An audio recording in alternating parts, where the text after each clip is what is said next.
We're all in this. Oh, we went totally different directions. Y'all did. That's so good. Hello. Do you want to play a game? What's your favorite scary movie? Be afraid. Be very afraid. I see dead people. You're gonna need a bigger boat. Here's Johnny. The power of Christ compels you! The power of Christ compels you! Whatever you do, don't fall asleep. Welcome to Talking Horror with Jamie and Nikisha. Hi, I'm Jamie. And I'm Nikisha, and this is Talking Horror with Jamie, And Nikisha. where we share our love for all things scary and talk horror through the lens of human behavior. Well, welcome everyone. Welcome. Yes. I love that extended. That was great, Jamie. Just some extra, fanfare. Yeah. Just some va va voom, We gotta keep it interesting. Love it. Well, today is a fun day because we're talking about the 2025 supernatural body horror film Together. But imagine what you're about to do actually happening and tell me that's not gonna make things way worse. Whiskey for the pain. And as soon as we're separated, I'll sprint for the first aid kit. We have bandages, disinfectant, everything we need. You're right-handed. Oh, God. Actually, maybe that's enough of that. Why? I think I can feel your whiskey. You're right-handed and drunk. Remember when you said you weren't holding me hostage? Do you think I want to do this? No, so don't. We are out of time. We're all in this. Oh, we went totally different directions. Y'all did. That's so good. I think I probably would have thought of the High School Musical one first. That's though. fair. That's fair. Yeah. Right. Together, I don't know once we know where we are, we're all stars and we. I was in High School Musical and High School Musical 2. I'm screaming. Who'd you play? I played Chad in both versions of it. Yes. I played it at a small theater up in Maine in different summers. Okay. Yes, so I'm well acquainted with the High School Musical. I guess I didn't realize that they had a stage version for the second one too. Oh, don't you worry. You can bet on it. Oh God. Bet on it, bet on it. I only know that because Brian will say that all the time. Bet on it, bet on it. And sometimes I'll send her TikToks like with that in it. Yes. Like there's this one, I found this TikTok where this one girl's dad went to the actual golf course where it was filmed to like play golf. And he ended up like doing like parts of the movie for her. And it was very funny. That's cute. I have to say, I was not a High School Musical fan. Maybe it was just past our time. Oh yeah, I didn't watch it when it was live. Right. I only watched High School Musical to prepare for my role as Chad, of course. The deep dive. Yeah, the and then I watched High School Musical 3 during the pandemic for Broadwasted for the other podcast. Yes. Yeah, because we're all in this together. Because we're all in this together. And that's what we're here to talk about together. And I am so excited to hear everyone's thoughts on this movie. So this movie was written and directed by Michael Shanks in his directorial debut, which I did not realize. A little shank here, a little shank there. Great. And it stars, I don't know why I said that. And it stars Alison Brie and Dave Franco, which I love the combination of them in general. So I was very excited to watch this. Obviously, heavy spoilers. If you have not seen Together, go get yourself in a movie theater and watch it, and then come back and listen to us, see if you agree with what we have to say about this movie. And Jamie, please hit us with all those trigger warnings. Sure. There's a lot of gross stuff in this. Trigger warning for gross. Yes. Yeah, there's a lot of body horror. Some what kind of horror? Body horror. Body yaddy horror. Yes. Pretty gruesome. What is that saw thing called? Like a mechanical saw? All I was thinking about is it looks very similar to like the hand electric knife that you use to carve a turkey. Yeah, mhm. totally. But like the construction version of that. 100%. Yes. Agree. So, you know, that thing. Like uncomfortable relationship dynamics. Yes. On both ends of the spectrum, I would say. Mhm. Uh it's like other gross like monster things. Mhm. Yup. Hair eating. Monster adjacent. Oh yeah, the hair eating. Oh my god, I forgot Yes. about that. Yeah, Mhm. scary. Whoa, Nelly. Like scary imagery, nightmares. Yes. Like I would say also like self-harm when they're like kind of hitting against walls and the tiles and like stuff like that. Mhm. Body contortions. Yes. Yeah, that was wild. That was wild. Spice Girls to Become One. Oof. So good. Right. Rejected Proposal. Yeah. If that's Awkward. triggering. Oh That my made me want to grow god. up. Yep.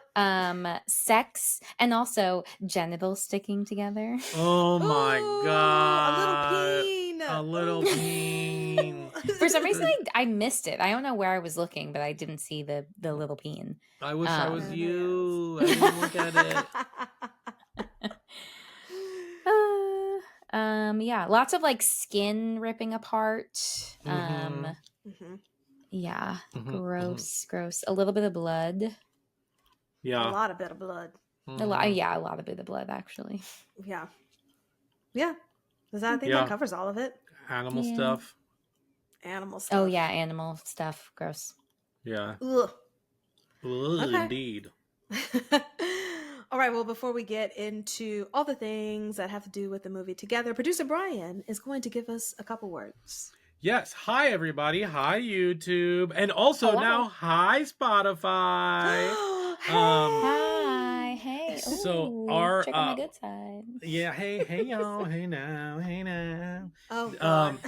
So a couple things, actually. I just want to give a huge shout out and thank you to Jamie here, because our branding, if you noticed, is all brand new as designed by her. We are so excited just to clean it up a little bit for you, put a little bit more of what we do in the logo with the brain. Same content, nothing's changing about what you're hearing or seeing. But very much excited. All of our social medias have the new branding. YouTube, the actual podcast, wherever you get your podcasts. So we are very, very excited to kind of change things over and refresh a little bit. So thank you, Jamie. Huge Thank applause. you. It looks so good. It does. Yes. Amazing. And so now our videos are going to go up on Spotify as well, so definitely do that. And watch it there if that's something that you're interested in. You can also still listen to it there. What else? Follow us. Excuse me. Follow us. I'm boring myself. No, so I'll just make it faster.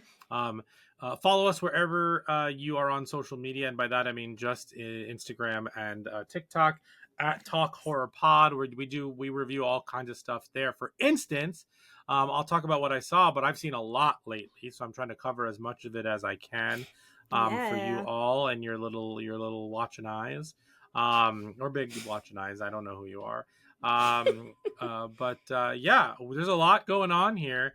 Some really cool things, and then something that I didn't even mention is that Jenny also built us a website. Oh, fancy.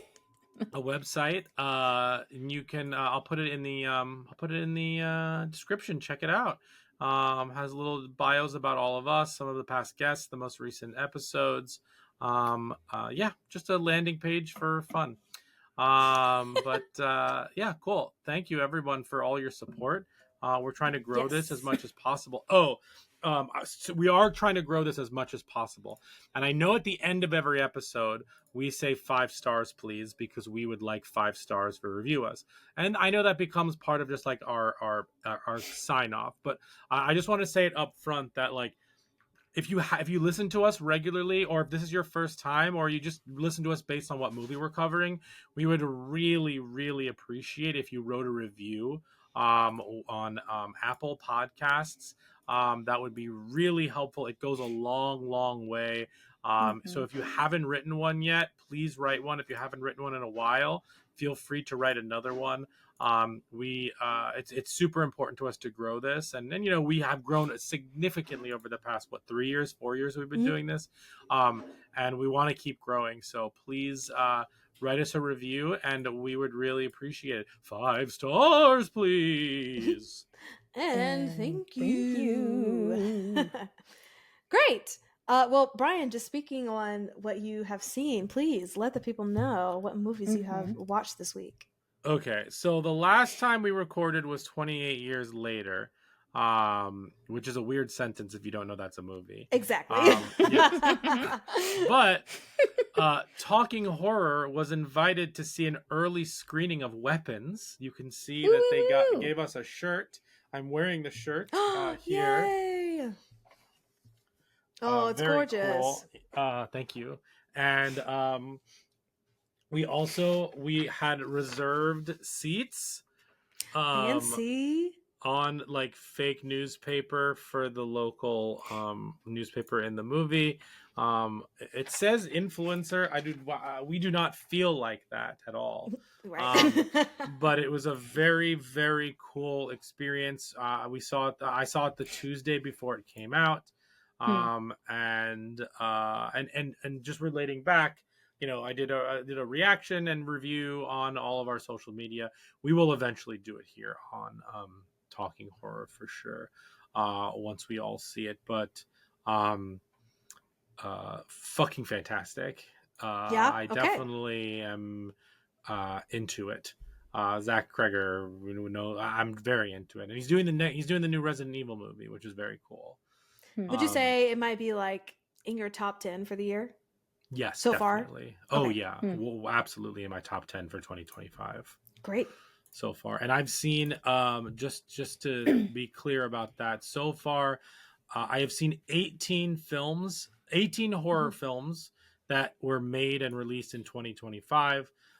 That is compared to I saw 43 last year. I don't think I'm going to get to that amount this year again, but I've seen 18 thus far. That's including K-pop Demon Hunters, which so good. Oh, let me debatable put that on my list too. Nope, I'm putting it on the list. It's horror. It's kid horror in some ways. You got Yes. demons and stuff. Okay. I also watched a movie called Marshmallow. What?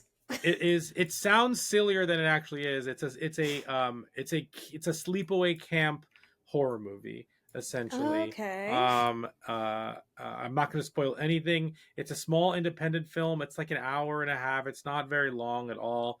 So I think I liked it a lot.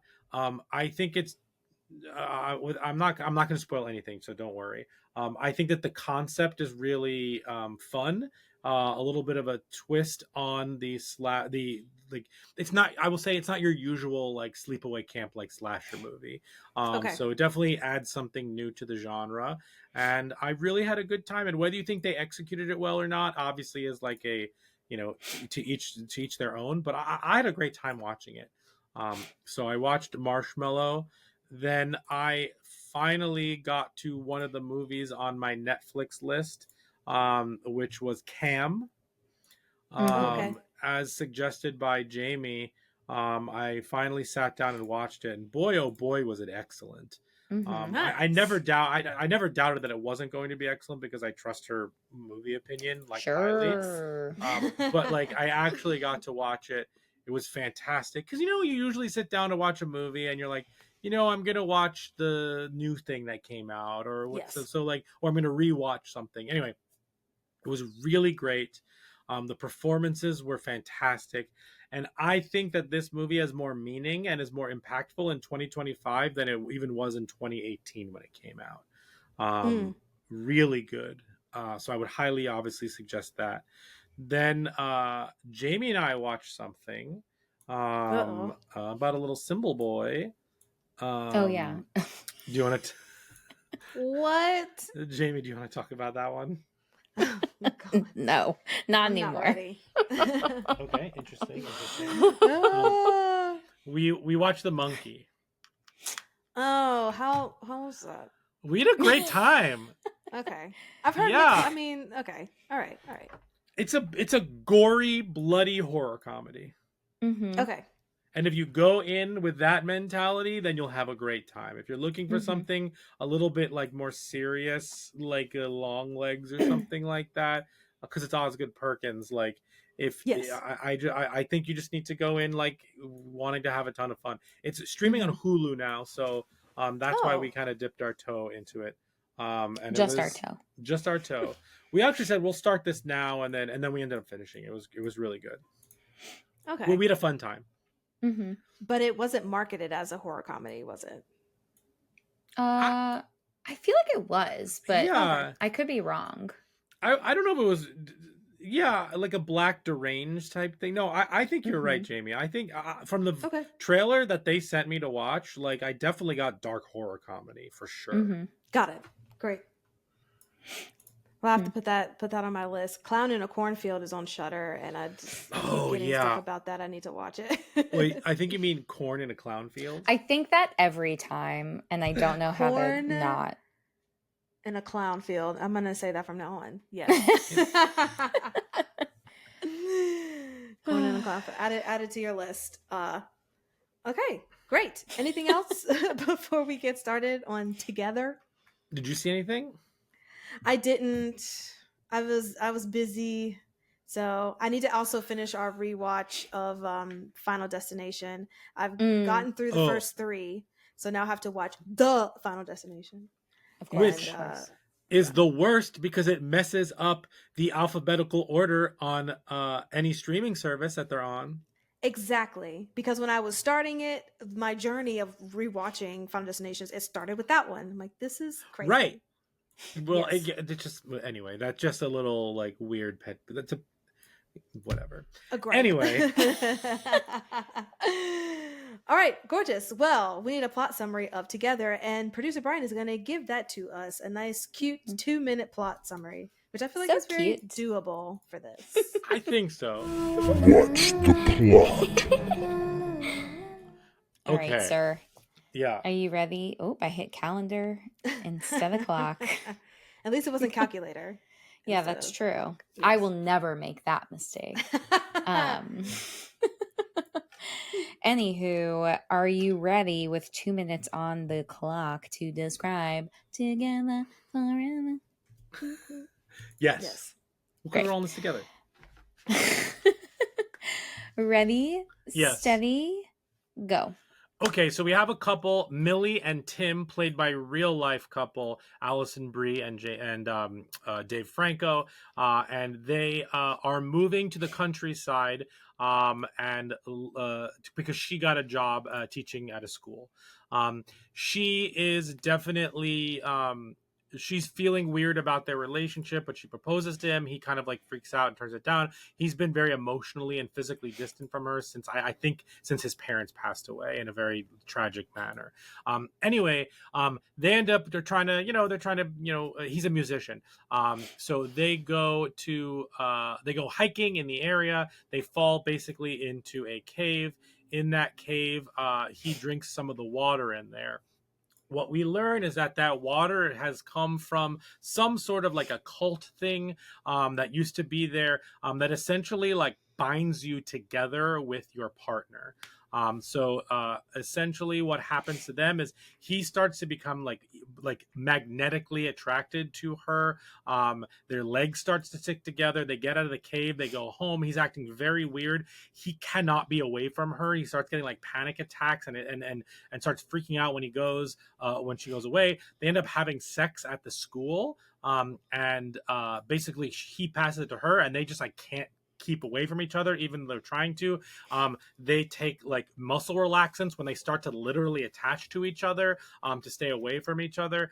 They find out that one of the other school teachers, who's also their next door neighbor, was a part of that cult, and essentially tries to get them to come together. At one point, they have to saw themselves apart, which is pretty brutal. And a lot of the animals who drink from it that way. Anyway, at the end, they end up just giving up in a way and combining, because he has to save her by cauterizing one of her rooms with his skin, and they end up all together. Yay! Hooray! Together forever. All together now, all together now, all together now, all together now. And that's the plot. And they dance to the Spice Become Girls One. To Become One. Mm-hmm. Genius. Okay, great. So let's start off with our first segment, Trick or a Treat, where we let you know right off the bat, was this a treat? We loved it, or we don't know how we feel about it, or if this was a trick, we hated it. Trick. Treat. So Jamie, please go first. Trick or a treat? Sure. For me, this was a treat. Okay, Brian, how about you? Pure treat. And 3 for 3, treat. Yay! Great. Okay, so let us all talk about why we enjoyed this movie with our likes and gripes. And now our likes and gripes. Producer Brian, do you want to go first? Oh, sure. I just thought that this movie was great. No, I think Period. End. Yeah. The end. Great job. Thanks. Thanks. Great. That was our episode. I think that this was I thought that everything about this movie worked for me. Except for the fact that how do they afford that house on a teacher's salary? Oh my god, that's exactly what I put as That's my really gripe. funny. How Yeah. on a teacher's salary and a non-musician afford that Yeah. beautiful house? Totally. So that was one of my gripes there. Yes. But okay, so I thought that the acting was very good in this. I questioned the acting early in this movie. And I did not think that his rat monologue at the beginning, in terms of like the rats, in terms of like him talking about his parents in the like, I didn't think that was that good in general. So I was like, oh, and then I just thought the acting got better and better as the movie went on and as they were in more wild situations. But I thought that they were both very good in this. In general, at one point I wrote I thought this was a better body horror than movie, but in the end I don't agree with my statement that I wrote earlier in the movie. Okay. I just thought that the allegory in this 100% worked. I thought that it was whatever kind of relationship that you are in or have been in, or I think there was a lot of truth in maybe not all of it, but in moments that you could really connect with the two characters. I just thought that the allegory was very obvious, of course, like that's the point of the movie, but that was the point of the movie. I never felt like I was being hit over the head with it because it wasn't hiding it ever. You know what I mean? Yes. I thought that it balanced that. I also think it balanced tone really well. I think that the body horror with the comedy, with the seriousness of their relationship, with the awkwardness, like when she proposes at the beginning, like without a ring, it's just like very awkward and horrible. So cringy. Yeah, Very. so cringy. And like from a movie where I wouldn't have made a single choice that they made at the beginning of that thing, like there's no world in which I would have been like, oh, that smells like a dead carcass. Oh, it's in the lamp. Oh, I'm going to stick my head into the fixture. And then stick my into the fixture. hand. And then I'm going to pull out a rat. And I'm not going to question the fact that they were like connected. Like, I guess it's justified because he tells the story about how like that kind of happened to him in cleaning his room. But like, totally weird, and that was just like that threw me a little bit because I was like, this is not. And then the rest of the movie, you just like locked in at a certain point. Yeah. Right. I thought the transitions in this movie that were seamless were incredible, and I thought that the editing of this movie set the tone and really fed into that like connection theme, and that like Yeah. that like, where does one shot end and where does one shot begin, where does one scene end, where does one scene begin. Also, every movie needs a scary kid drawing, and we got one in this one. Yeah. I thought that was great. Which, if you don't, oh, sorry, just on that drawing, our friend of the show, Sydney from Horror Chronicles, got a box from Together, and it had a shirt with that dog drawing on it. Oh, Oh, really? that's Yeah. so funny. Oh, nice. I would wear that. Yeah, Gross. it was cute. I thought the score was amazing. I thought, yeah, the movie was just silly enough. Like it Yes. infused that silliness into it. And Jamie and I would just like scream out of like pure delight. Like when she came and like banged against the glass while he's working and like opening the door, like all that stuff was just like that magnetic, like that horrifying magnetic, even when they're being dragged across the floor to each other through the doors and stuff, like we just like couldn't get enough of that silliness in the best way. Yes. There was a time where I like actually made like an audible sound, but now I Yes, can't remember what I wrote it did. down. Okay, You good. yipped, literally yipped when the rat moved. Oh yeah, that was crazy. That was gross. Yeah, that was that I just thought everything from. I also thought the next door neighbor, the teacher, who has played Charles Manson in like a million different things. Oh. He was great, and this is why I think it was really great. He comes off as weird, and you think that he's hitting on her. They like the movie, and then you find out that he is gay and had a partner. And then that kind of like diffuses that situation a little bit. So even though you think that something is going to happen with that character, the movie by focusing on the fact that they do not have a good relationship at this point in time, and he's this outside male figure who hired her, and like you think maybe something will happen there. So it kind of distracts you from the fact that like he's actually been a part of that cult, and you could probably figure that out based on the fact that he knew a lot about the cult in general. Right. But I just thought that was really well done when it comes to that. Also, I love that the picture is not a young version of him. Like it is clearly two different actors playing him and his partner, so that we can have that ending. And then I thought that this movie had just enough lore.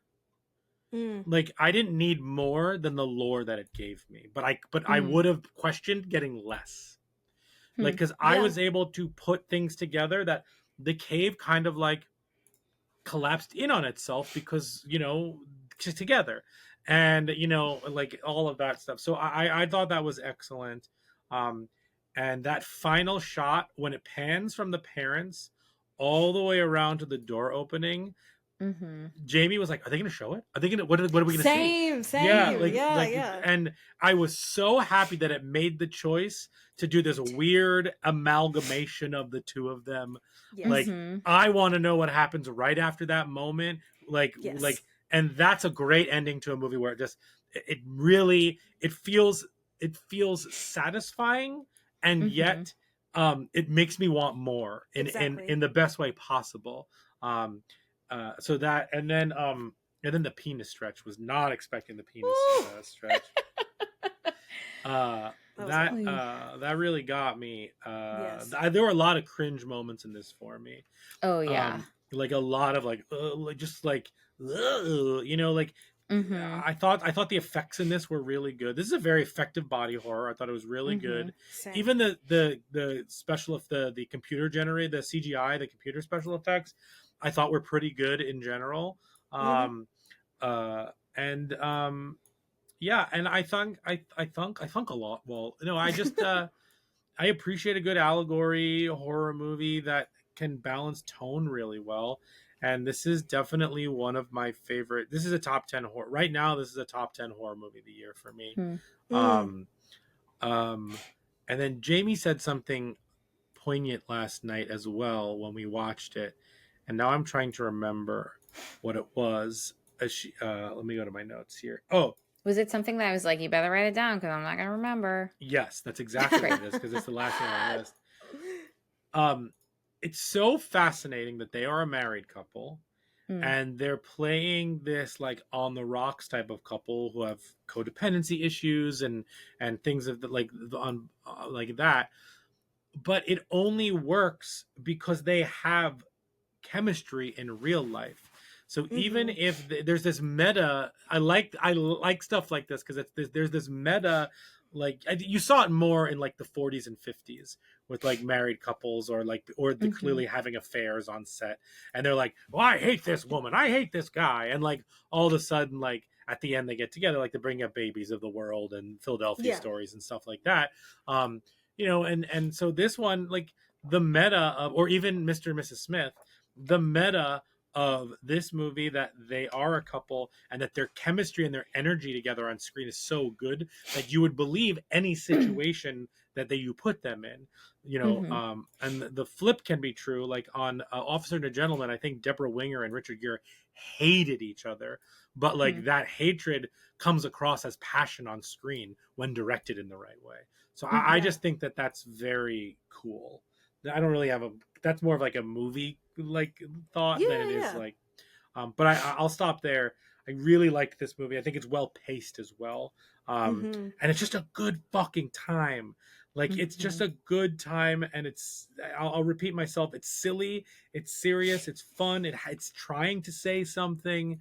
And I think in a post-pandemic lockdown world, in terms of like the codependency and like really, even though they have seemingly a very large group of friends, who are all hanging out together and miss them, I think that that was great. One other gripe is I really thought that the best friend would come back one more time, not necessarily on in person, but on Zoom or something like that. But there may have been a scene and that was cut for time because I didn't miss it. But I didn't think it was necessary, I guess. But I was just expecting it one more time. Anyway, highly recommend. Loved this movie. Yeah, I'll piggyback off of that, Brian, because you had mentioned something about how it's not hiding the allegory of it all, and I also just loved at the very beginning when Allison was like, "Oh, and people think it's cute that we're matching." It's just like right from the start. Yes. They are just as one, and then he like changes his shirt when he leaves. I really enjoyed this movie. I had to change my expectation of it when I first watched it. I think because the trailers for me didn't lend itself to be more as comedic as it was. Sure. But I felt like once I fell into like, oh wait, no, it's a black comedy with like body horror elements, and I was like, oh, I love this. Totally. And I think it might kind of have to do with, Brian, you had mentioned a little bit of the acting, and like Dave Franco is a very interesting actor, like just watching him on set, because he can be very naturalistic. Like, he doesn't feel like he's putting things on, which of course that's the point of acting, but he really gives kind of like a grounded, like, this is who I am type thing. But I think in the context of the horror movie, I was like, I need you to be somebody else than like who you are right now. Does that kind of make sense? It makes perfect sense, because I think he's better in scene work than he was in monologues, because he's more natural in a scene with somebody. But when he uses that same technique in a monologue, like the one I mentioned earlier in my thoughts, it doesn't work as well as like the back and forth that he can really play well. So maybe that's that you clarified kind of what I was thinking. That's very interesting. Okay. No, yeah. I mean, you were saying, because I was thinking like, there's something about Dave Franco that I just can't put my finger on. Yeah, totally. That's totally fair. But I agree. I think that him and Allison's chemistry is so great. Even and once we get into the really like wild and crazy of it all, when they're trying to do snort the muscle relaxers, like Oh my I God. love that That was entire so funny. scene. He and him just screaming muscle relaxer. It's like, Because to her. you know those scenes, it's our high concept, but like they're based in like they're very relatable. Like I feel like that's something that we would do in that situation. You know what I mean? Like it doesn't feel unobtainable, if that makes sense. Right. It was like, oh yeah, that's a smart idea for what's going on right now. Like get muscle relaxers. Yeah, so I loved them, but it took me a second to drop in. But then when I dropped in, I'm like, oh yeah, this is great. I also went to the movies and watched this on a not date, so that was a really fun time seeing this with another male and watch this. But we both had a very good time. Good. I'm just looking through my notes. Brian, you mentioned kind of the shots, and I loved the scene that I loved the most about all the things kind of coming together was when they were laying in bed and he's seeing his mom and his like dead dad in the bed with him, and that bed is kind of like slowly coming together in the shots, like close to him before he wakes up. I'm like, I love this. I also love the use of color in this. I saw a post on social media about how a lot of movies nowadays don't really kind of use color as much, but I really dug like how this movie used colors in the cave or even inside of the neighbor's house, or being outside. Yeah. And my favorite thing about this movie was the sound design. It was absolutely incredible. Down to when they're in the cave, stuck in the cave, and Dave is breathing, and then the cave is like breathing too and expanding. Whew. It had That like Nope choice. vibes. Yeah. Oh, I didn't even think about that, but that's so true. It does. Traumatizing. Yeah. Yes. And then of course, like all of the bones crunching and stuff. And I feel like they just found like a really awesome contortionist and was like, all right, you're gonna be Allison. Those were so good. Yes. So that's also something I liked about the movie. I don't want to forget this because I was talking about it with Jamie last night, is that one of my huge problems in exorcism movies is that when their body contorts in ways that are unnatural, and then when the exorcism is kind of over, they're like totally fine. Like, no, that would have broken your physical body. Yes. And I don't believe that like you would have just like healed. And I understand it's supernatural, but like that bothers me.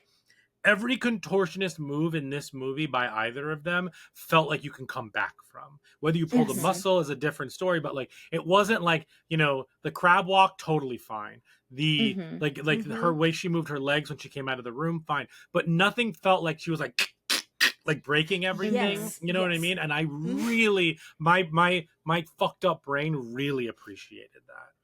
No, same. I agree. Because it doesn't take you, like you said, it doesn't take you away from what's going on. It's like, oh, this is happening, and they can still like have a conversation, or she can kind of come to and still be able to move and all that stuff. Just speaking on their chemistry, I also loved when they're trying to saw themselves off of each other, arms off of each other. Yeah. And she's like about to start doing it, and the orchestra is kind of building, like the music is building, the sound is building, and then it drops out, and she was like, by the way, I'm so sorry, you were totally right about this. Yeah. Or even the little great that little moment where she starts the song, like it kind of gets away from her. Yes. Yeah, like yeah. Because she's like left hand. I mean, she's right-handed, but she's doing it with her left hand, and so it just like falls. Totally. Yeah, I think that just speaks to your point about how they balance the tone in this. Because once you're like in it to win it, it's. I think they had a great build to it, and then once you're in it to win it, it sustains all the way to the end of the piece. That tone. Yeah. I love the prosthetics. Like, I feel like it was a good use of CGI and prosthetics, because it felt like it was prosthetics with the couple that Dave found in the woods that were kind of half joined together. Oh yeah, so good. And then of course when like Dave and Allison come together, that's like CGI because it's like in motion and whatever. Yeah. But it didn't that didn't bother me. It all just felt like part of the ride. Yeah, if you're using CGI at the end for the big moment, but you've used practical effects mostly throughout, like I'm more okay with buying into that, if that makes sense. Yeah. Yes. Absolutely. No, same. You know, the only thing I would disagree, Brian, I would have liked a little bit more lore with the thing with the cult. Maybe just because when I was watching it, I just wanted a reason from the neighbor to be so invested. And I can understand that you're just trying to kind of recruit people for your cult. But I guess I just wanted like one thing to be like, this is why he is really invested in like getting this couple to actually like join together in a sense. And it didn't take me away from it. It didn't make me like it any less. But if I got that information, you know, I'd be a happy camper, you know. Can I ask a question to the two of you? Yes. One, how much do you think that he picked them? Like when he was hiring the teacher, did he do his research to see that she had a partner, like that, you know, like that, like they were codependent, or they were like how much research did he do to like get them there? Or is it just a situation where like he hires young people and then like, you know what I mean, tries to get them to go hiking out there? I don't know. I don't know. Did he send that other couple out there, or did that other couple just get lost and that's what happened? You know what I mean? Like, right. How much of that? So my question to you is like, how much of that was premeditated by him, or kind of just like was kind of nice? Yeah. I mean, because he does ask like, oh, do you have a partner? Blah, blah, blah. Right. And then right after he says, do you explore? Like, but it was talking about the forest. So maybe it was, sorry, I'm cutting you off, Jamie, but. No, I was. But maybe it was he asked her the question, and when she said she did have a partner, then like the wheels start turning in his brain of like, oh, well, let me get them. As opposed to, because he said it was part of the hiring committee. It's a group of people. It's not like he was the one who personally hired her. Sure. You know what I mean? Yeah. I don't know.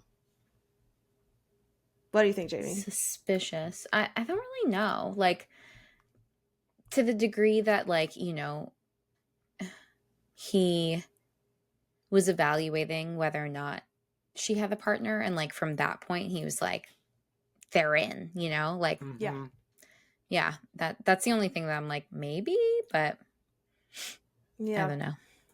And my second question for you all is, speaking of lore and backstory, did you need more from his backstory in terms of what happened to his parents and like him finding them and stuff, or was what they gave adequate enough? The only question I had was, because both of their parents were dead, or both of his parents are dead. Because in the flashback, it's only his dad that has passed, and the mom was like just kind of hovering over him. And they made a comment that his mom had some type of mental illness, but I never really understood if she had also passed or not. I think so, but I'm thinking back to my gripes. I needed a little bit more clarity with his backstory. Yes. Yeah. How about you, Jamie? I mean, I guess it was like a little confusing. I just didn't even like think that much about it. Fair. Because I was more invested in like the rat story. Yeah.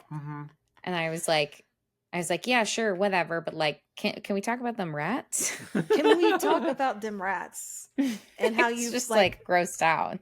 Yeah. And I just wanted to know more about that. Right. I was concerned. Like you touched it with your hands. Like I still will never get over that you're just reaching up into an attic in a house that you've never been a part of. And then you just take bubble wrap to finish the job. Like, come on. Gross. Yes. What? Gross. Absolutely not. There's so many diseases and things. I was like, please. And the last thing, the two become one, fucking genius. That got me. I'm glad. I'm also happy they showed. Yes, Jamie. Please. I actually had that on cassette tape, which is hilarious to me because I think I did too. You know. Well, you had to spice up your life. Old. Yes, I did. I loved it. Yeah, and I love that they showed the final form. And then the last thing, my favorite lines from the movie was when Allison was like, "Whiskey for the pain." Oh, and, yes.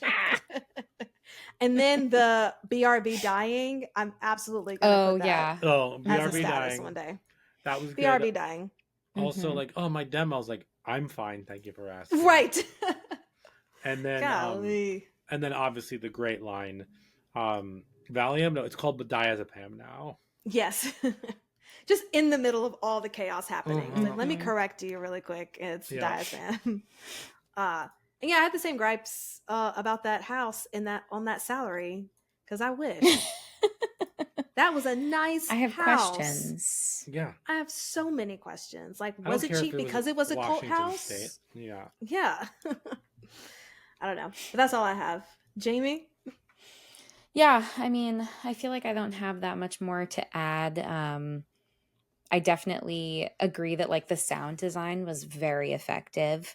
And the jump scares were like really good. Like there were Yeah. some that didn't get me, but then again, like, you know, the rat thing got me. Just like a lot of unsettling faces in scary places that they shouldn't be. Not a fan of that. Uh and yeah, just like the body horror components were very unsettling. Mm-hmm.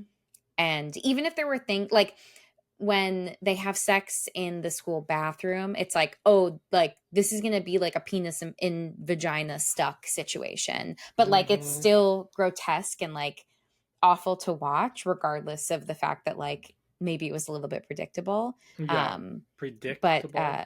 Uh-oh. oh, That's pun good. not intended, but that was good.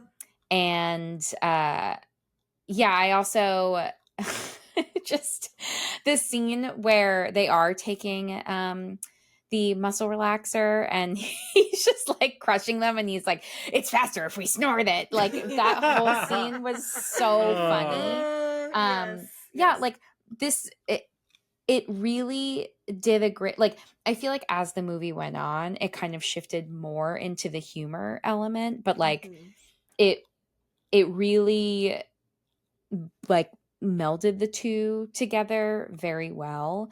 And it was interesting also to see how their relationship evolved over time because again, like in the beginning, he kind of seems like not totally invested in the same way that she is, and they just seem like very disconnected from one another. And I think that like she demonstrates a lot of empathy throughout this movie, and obviously like there's this point where, you know, she also is being drawn to him in the same way that he's drawn to her. But I think that she's, despite this disconnect and like her naming that, like, you know, they haven't been sexually intimate in a while. And now he's like being really like aggressive in a way that she's not used to. But like seeing him go through something despite all of that other stuff, like she's still very compassionate towards him. And I think that that is part of the through line of like, you know, what allows their relationship to get to the point at the end. Because I think she's compassionate even before she's experiencing it. And she's resistant, obviously, to like him explaining what the situation is when it starts. And then, like, you know, the overwhelm of it all, like, kind of lands for her. But yeah, I found how they became more codependent throughout the relationship or throughout the movie, and like that part evolving, even though the beginning it was like they were it seemed like they should have broken up. Right. At the beginning. It's just Yeah. wild to me. Also, here's a question for the both of y'all. It just because I think Brian had mentioned through that bathroom stall sex scene, like him kind of transferring it to her. I had a question. Did she drink any of the water at all, or was it just him? Or did she drink some, but he drunk more of it, so that's why he was kind of starting off feeling the togetherness of it all before she did? my understanding is that he only drank it, and it's the semen that transported that into her. Okay. Interesting. Yeah, That was because my I was read curious. on it. Okay. Yeah, I guess I didn't even think about that. Yeah, because I know they She filled up like a bottle, but I didn't know if both of them like. she only starts acting that way after they have sex, so I just made the assumption that it was like the semen or the fluid. Mm-hmm. Good assumption. Yeah. I have another question about something I forgot about before because Jamie reminded me when she was talking about the jump scares. One of my favorite moments in the movie is when you see him through the window, and it's scary and funny. Oh at the my same time. god. Yes. Of the neighbor's house. Yeah. Yeah. And that's when she has to leave. I cracked it. It got me real good, and then I started laughing. Yes. But before she leaves, the next door neighbor asks if she wants to see his wedding video. And she doesn't. So my question is, having seen the wedding video at the end of the movie, when she breaks into the house looking for her car keys, which he takes on purpose, I'm assuming. If she had watched the wedding video, he would have shared like his philosophy and stuff like that with her. Like, so like this movie would have taken a very different turn, and she would have believed him a lot earlier potentially. Right? Because had she Yes. Yeah, because that was way earlier when they fought, right? When she goes over there. So I just think that's interesting that like he wasn't trying to like reveal or hide it. Like he was ready to talk to her about like his church, if you will. Here it is. Like Yeah. here it is at that point in time. So I just thought that was interesting in terms of like what his motivation and when he wanted to do it. I think he was way faster than like the movie allowed him to be because of all the things because he jump scared me. And I didn't even think about that, but that's very true that he was just ready to kind of give up the goat, if you will. Yeah. Jamie, any other thoughts? I don't think so. I think that's all my brain has. I'm screaming. Well, speaking of brains, let's get into it with our next segment. Brains. Tasty, tasty. Brains. Yes. Well, I'm sure your brain will be able to handle these questions that I have for you, Jamie. I have complete faith in you. Starting off light here, since we were talking about medications and stuff within this, or just the quote about diazepam, I am just so curious, like, is that an actual thing? Valium is now diazepam? And also, can you just speak on like muscle relaxers as a form of medication for panic attacks? Because I don't know what my brain was thinking. I am not in the psychological world or the psychology world, but I was like, muscle relaxers for like a mental issue. I would not have put the two together. So could you elaborate on that, please? Yeah. So Valium. So diazepam is the medicine, and Valium is the brand name of diazepam. Oh, so like diazepam generic you can get, but Valium is like the the name that it's so like the actual like company name. Okay. But diazepam is a benzodiazepine, which is a classification of typically anti-anxiety medications. So, and like sometimes it could be used for insomnia, but like primarily it's an anti-anxiety medication. So, Valium is one, Xanax is a popular one. And again, Valium, Xanax, Ativan, these are the brand names. Yes. But they're also like the actual drug name, like for Ativan, I think it's lorazepam. And I want to know what Xanax is, but I can't remember. But yeah, so like those are the I think that those are like the familiar names. Oh, it's alprazolam. Yeah, they need to make these easier to say. Yeah, I agree. It's so complicated. And so the way that I always describe like the benzodiazepine family is that with anxiety, with like short-term like panic disorder anxiety, where it's like this really intense, overwhelming, like physical reaction. These are like the in case of emergency break glass kind of medication.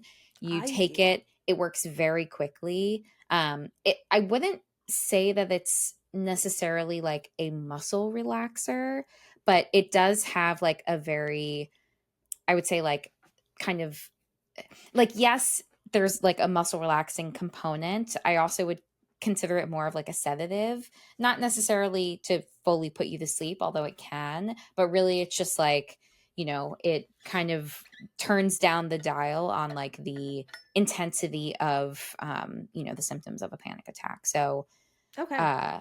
yeah. So I think it's interesting that they framed it as a muscle relaxant, right. when also saying what it actually is, and saying the brand name. So it's like interesting because I think enough people colloquially know what Valium is, Yes. even if they don't know what diazepam means.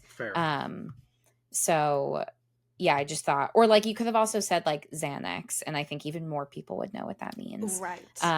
But still framing it as a muscle relaxer is wild. Yeah, that's like the only thing that I was yeah. like, okay.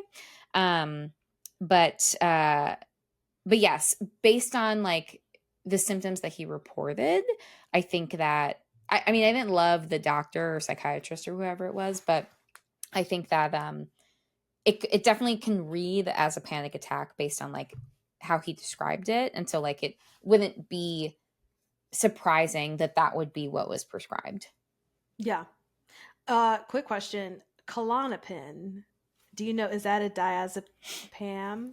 Oh my god! Now I'm like all my No, it's all good. meds are It's getting confused. I didn't think know. so. I didn't know this was gonna be a pop quiz. I know. I'm so sorry. I But get, no. these weird As an aside, I love talking about medications, because I used to, before I like went into psychology as my like college major, I was very seriously considering neuroscience so that I could eventually become a psychiatrist. But then I got a D in chemistry, so I had to. That really derailed my my plans. That derailed. Oh no. Yeah, so but that's okay, and That is okay. I respect medication and things like that. But yes, Klonopin is another benzo, and the generic is called clonazepam. They all end in like a zapam. Right. Zapam. Yeah. Yeah. So yeah, another one. But yeah, there's a couple different ones that are commonly prescribed. No, yeah, your girl knows about the Klonopin, so that's why I asked personal. You don't have to get my free therapy session in with you, Jamie. When we have these conversations. Anyway, thank you for that. My next question is the overall theme of I was going to say musical. Wow, I have to go to bed. We're overall all theme in this together. of the movie is about codependency. So in order for us to not have another trauma bonding moment where we're misusing the term, I would love for you to define codependency and talk about how you think it might happen in relationships, like where could it potentially stem from.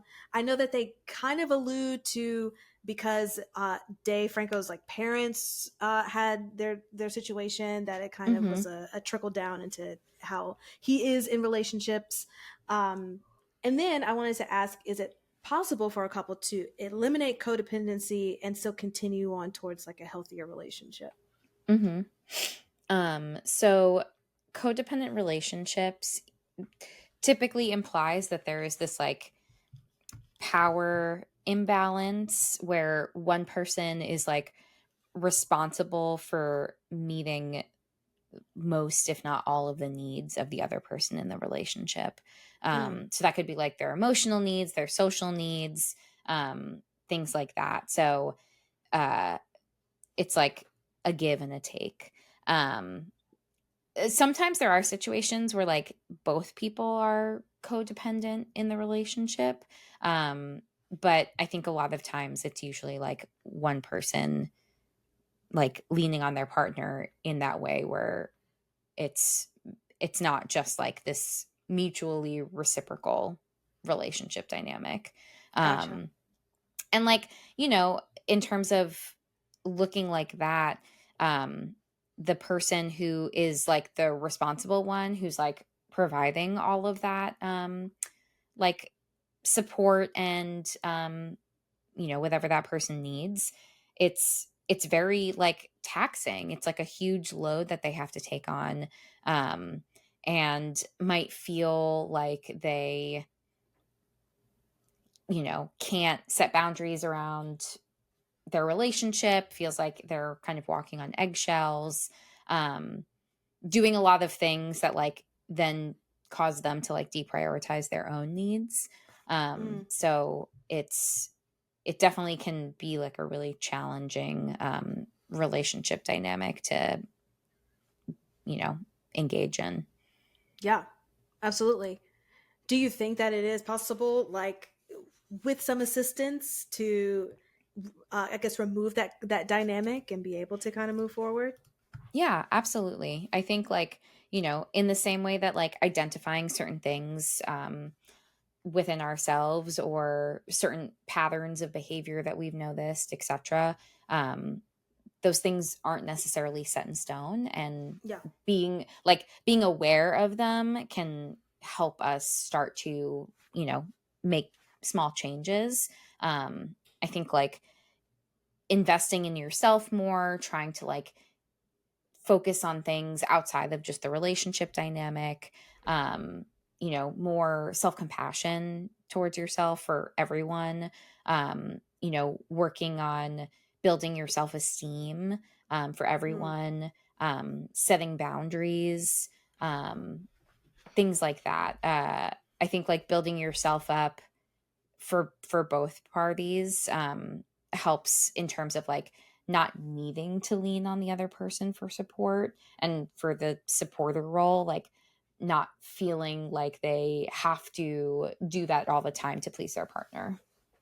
Yeah, absolutely. And we love boundaries up in here. We So love create them. boundaries. Yes. Put them down. Put them down. Okay, and the last question is, as a therapist, what are your thoughts on how sex affects or alters a person's mental health in relationships? Because colloquially, I don't know if that's a word, but a colloquial term, people say like you get digmatized, right? Or like, that's the thing. It's like you have sex and then it's like all over mentally and, whatever. So I just want to know your thoughts on like how it can affect, going back to your neuroscience days. And then I would love for you to talk about like intimacy versus sex, and can you have intimacy without sex and still potentially have like a healthy relationship? Yeah. So in terms of like how sex could impact your mental health, so like going back to neuroscience stuff, I also used to be like a big this is going to sound like the most silly thing, but I used to be a big neurotransmitter nerd. Okay. And so one of the neurotransmitters that's released like when you're having an orgasm is oxytocin, otherwise known as the love drug. Oxytocin is also released when you give birth. It's part of what like bonds you to your baby. And so like it's something that is bonding you to the person that you're being sexually intimate with. So in that sense, like there is this magnetic like pull towards that person that you're having sex with. That being said, like sex, I think is a way to be intimate with someone, but it's not the only way to be intimate with someone. And I say that also because like, there's different sexual identities where, sex is not something interesting or like at all, or sex can only be had when there's like a deeper emotional connection to someone. Like there's asexuality, demisexuality. So there's a lot of different sexual identities and expressions that doesn't necessarily like need sex in order for a relationship to be fulfilling emotionally, socially, feel that connection, feel romantic love. So yeah, so I think like in terms of, you know, other things outside of sex, I think that like communication, spending time together, you know, like other like emotional intimacy and like being vulnerable with your partner, feeling like your partner can be like a safe person to share how you're feeling or like process things that are really difficult. I think like, again, like physical intimacy that isn't sexual, where like you can be like physically close to one another and present with one another. You know, like socially, how are you spending that time together? How are you supporting one another? How are you vroom vroom? How are you like, you know, they talk about the love languages, like, you know, those things are also like parts of intimacy. Like, how are you showing your partner that you care about them? So like, I think that there's lots of different things that can happen in a relationship that don't necessarily require sex in order to feel that same sense of intimacy.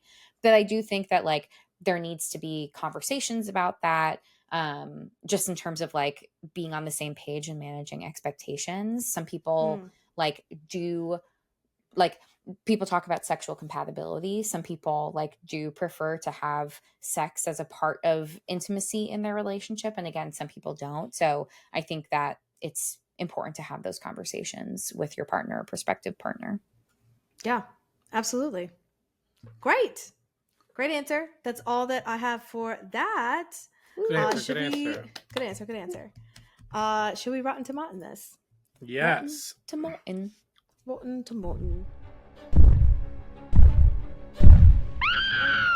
It's the Rotten Tomatoes game. Let's do some Rotten Tomatin. What do you think this has on Rotten Tomatoes? Jamie, let's start with you. 91. I was going to say 86. This has a 90% on Rotten Tomatoes. Nice. And the popcorn meter is 76%. Interesting. That's very interesting.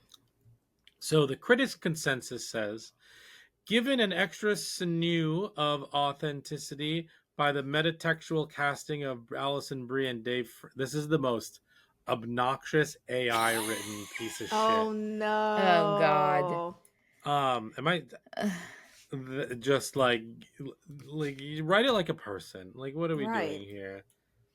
I mean, I get that they're at the top of their game. Together as a body horror that is emotionally sticky as it is memorably gnarly. Okay. That's fine. I mean, I get that the sinew, or however you say that word, is. I think that has to do with like muscles gore. And like connected. Yeah. Mm. Anyway, audience says, surging with chemistry from the leads, together fuses the bizarre with the perturbed, crafting its own sort of alchemy that feels wholly original. Yeah, okay, that's fine. Then why give it a 76%? Right. You watchers. Okay. Whatever. Right. Anyway, let's do Letterboxd, which is way more fun nowadays. We spent like 10 minutes after the movie reading the funniest Letterboxd reviews that we could find. Yes. But what do you think this has on Letterboxd? Nikisha, let's start with you with the decimal point. 3.8. Jamie? I know I saw it, but I also don't remember it. 3, 4. It's a 3-4. Oh, okay. Oh. Cool. These are the top reviews, which are spectacular. Truly a great 3. At number 3, Becoming Non-Binary Speedrun. What? Yes. Oh, it's so funny. Yes. At number 2 is This Happened to Me and My Girlfriend Last Year, but we didn't want to say anything. Oh, absolutely. And the number one review is, "This is what happens to straight people who call each other partner." And that's why that is the number one comment. Mm-hmm. That genius. So good. So good. So good. And friend of the show, Brie Hearts Horror, gave it 4.5 stars, and their review is, "Sorry, but I actually recoiled when she proposed to him." It was so cringy. It was so cringy. I was like, I hope the whole movie isn't like this because I don't know if I can handle it. It's also just like the opening nothing of it all. Everything just, about it. Everything about it. Yeah, because she spent all her money in the house, I guess. Right. It's like, oh God. Hate it. I hated it. All right. Should we do the 4 S's? Yeses. Skull, scare, shakes, and suggestions. The Talking Horror's 4 S's. For those of you who don't know, the 4 S's are skulls, scares, shakes, and suggestions. This is how we rate the movie. Skulls is how well it handled mental health and human behavior. Scares is how scary was it. And shakes is, will you be able to shake it off, or will this be with you forever together? Jamie, let's start with you. Sure. For skulls, this is hard because it's hard. A lot of this movie was like dumb white people exploring things that they really shouldn't be. I'm screaming. And like for that, I'm giving it a 6, even though I do think that it's a really interesting, allegory for relationship dynamics and codependency. But I'm like, nobody would be doing this. Stop being stupid. Yes. So that was annoying. For scares, I'm giving it a 4 for all of the like cringy body horror stuff and like, ew. And that jump scare that made me go, oh. And for shakes, I'm giving it a 7. The more I thought about this movie and the more that I read all the Letterboxd reviews, I just really enjoyed it. It was just such a good time. And I definitely will be recommending this to as many people as I can, because I think everyone should see it. Yes, absolutely. Love it. Nikisha. Yeah, skulls were hard because, I mean, you touched a rat with your hand, so I'm giving it a 4. What are we doing here? What are we doing? The scares, I'll give it a 3 because the sound design really got me more than the actual like scares. And I also gave this a 7 for shakes. I really had a good time watching this. It was so fun. I'm gonna do a 7 for skulls, 4 for scares, which I think will go down if I watch it again. And then shakes, I gave it an 8. I think this is an excellent body horror that like really hits all, what kind of all horror? the boxes. Oh, I'm so sorry. A body yaddy yaddy horror. There you go. And I have 4 suggestions. You're probably gonna say mine. Well, then since I have 4, I'll go last. Okay. How many do you have, Jamie? I have 3. Okay. Well, I only have 1, so I'll go first. So you go first. We'll go in order. Malignant, because it just gave me the same. Okay. Think of this as a comedy, and you're gonna have a great time. Vibes. Sure. Totally fair. Okay, great. That's a good one. Yay. Oof. All right, Jamie. So I had, for like the relationship dynamic, especially in the beginning where it was like really cringy and they did not seem to be on the same page, Midsommar. Sure. Oh my God. Yes, it's so good. For the Eliza Sue appearance, definitely The Substance. Yes. Yes. She was in the cave. She was in the cave. Right, yeah. And like this one feels like the most obvious one, but I'm going to recommend it anyway. The Thing. Oh yeah. Those are great. I had 4 totally unrelated to the 4 that you just all said. Nice. Great. I think you should, for relationship, I went mostly relationship horror. The first one I have is The One I Love, which is the Mark Duplass. Oh yeah. And what's her name? Peggy from Mad Men and Elizabeth. Gosh, what is her Something. name? Yep. Mm-hmm. I really want to say Olsen, but I know that's not. I know that's not. Wait, Handmaid's Tale woman? Yeah. Elizabeth Moss. Yeah, really mossy. Then the other one is Significant Other. Did we? It's with Micah Monroe, and her and her boyfriend are in the woods. Oh yeah. Yeah. Then the movie Honeymoon, which it's about a honeymoon, surprise. But it's directed by the same person who directed the Fear Street original trilogy, Lee Janiak. And then one movie that I've mentioned many times on here, starring Kyle Gallner, our horror king, Mother May I. Okay. Oh, you had mentioned that. Yeah, we should definitely do that at some point. Nice. Well, we love us some Cool. Kyle, so let's go. Great. Okay, well, that wraps up our episode of Together. We're all in this together. Once we know that we are, we're all stars and we see it. We're all in this together. Now, I remember my Brian's gonna give us harmonies. a full concert. You can follow us on the socials, Instagram and TikTok at Talk Horror Pod. We also got a website, guys, so go into that. And producer Brian, where can they listen to us? You can listen to us wherever you get podcasts. So, hi YouTube. You can watch us on YouTube. You can listen or watch us on Spotify. And then you can find us on Apple Podcasts. And as I said earlier, rate and review us there. 5 stars, please. And thank you. Woo. Great. Wait, how should we end the episode? Bet on it. Thank y'all for listening. See y'all next time. Bye. Yeah, what would the three of us look like stuck together? We got to do an AI. Oh, boo. If we didn't have to use AI, but like that would actually like work. And then that's the picture for our episode for this. Oh, great. Perfect. Oh, God.